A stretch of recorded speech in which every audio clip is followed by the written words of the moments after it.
Good afternoon, St. Francis, and good afternoon, people of God. It is Tuesday, the 7th day of March 2023, Tuesday of the second week of Lent. It is the 10th day of Lent. Coming to you with an afternoon podcast, which I think may get up to the Facebook page for the parish or not. I've got to check with those people. I had a bit of a busy morning, and so didn't get a chance to do the morning one like I usually do. And so now I'm just getting one in today because I want to try and complete every day of Lent. Just a little insight, my bedroom over here. Just a little bit. There's my bedroom. Yes. Okay.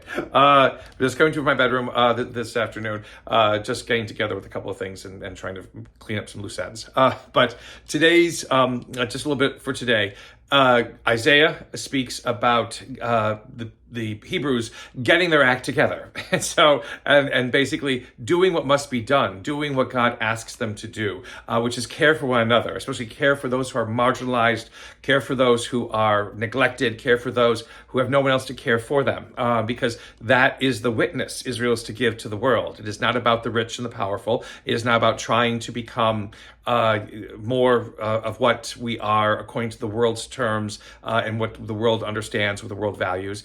It is basically giving of ourselves, and giving of ourselves in as many ways and as in many occasions as is possible. Again, the whole embrace of what almsgiving is. Yes, it is giving financial stuff, yes, from time to time, but more importantly is the giving of ourselves. And Lent brings us back in touch with what it means to give of ourselves, because we aren't bound and we aren't burdened by the giving season of Christmas, which Christmas, again, is not a giving season. It is a season to receive. We receive the wonder of the incarnation. We receive the wonder of Christ. And in the season of Lent, we basically return what it is that we have received, and returning in our own way of care for each other, the same type of care that we receive from God and becoming one like us. So Israel is reminded of this in Isaiah today. And again, the last part of the this passage: even though your sins be as red as scarlet, God can turn them as white as snow. Again, it's not a God who is judging. It's not a God who wants to condemn. It is not a God who is trying to trip us up or to make our lives miserable. It is a God who basically says, you know who you can be. You know who you must be in this world. You cannot let your belief become hypocritical by not living out what it is that you believe. And God gives concrete ways in which to do that in Isaiah's reading today. Something for us to think about, again, as we continue on this Lenten journey.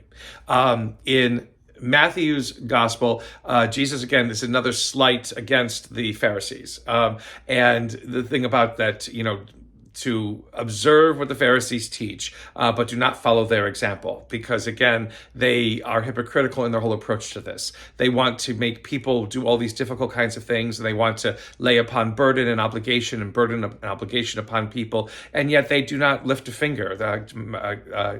Jesus says in Matthew's gospel, to be able to help us, understand the purpose, of these different things that we can and that we should do to give witness to our relationship with God. And that, again, is important. Many times there are many people who lead us within our religious communities, again, who keep telling us to do one thing and yet do the opposite, or keep telling us to do one thing and then offer no example of how that can be done. That leads to frustration, it leads to anger, it leads to resentment, it leads to basically departing and leaving from this faith that we have been given, from the community of life that we are a part of, and becoming parts of communities of faith. That is not what our example is. That's never what our example is meant to be. For those who are coming into the church, we need to be concrete. We need to be authentic. We need to be true and real about what it is that we do out of our belief as people in this world, as faithful people in this world. Only then, again, is God's kingdom revealed. Only through those kinds of actions is the reign of God proclaimed. Only in those ways are those who seek, to enter into the community of faith secured and rewarded with their desire and their request, because they can see true faith in action. And may the Lord give you his peace.